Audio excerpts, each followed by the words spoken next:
أعوذ بالله من الشيطان الرجيم. بسم الله الرحمن الرحيم. ولقد مننا عليك مرة أخرى إذ أوحينا إلى أمك ما يوحى أن اقذفيه في التابوت فاقذفيه في اليم فليلقه اليم بالساحل يأخذه عدو لي وعدو له وألقيت عليك محبة مني ولتصنع على عيني إذ تمشي أختك فتقول هل أدلكم على من يكفله فرجعناك إلى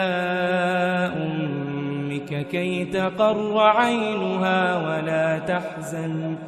وقتلت نفسا فنجيناك من الغم وفتناك فتونا فلبثت سنين في أهل مدين ثم جئت على قدري يا موسى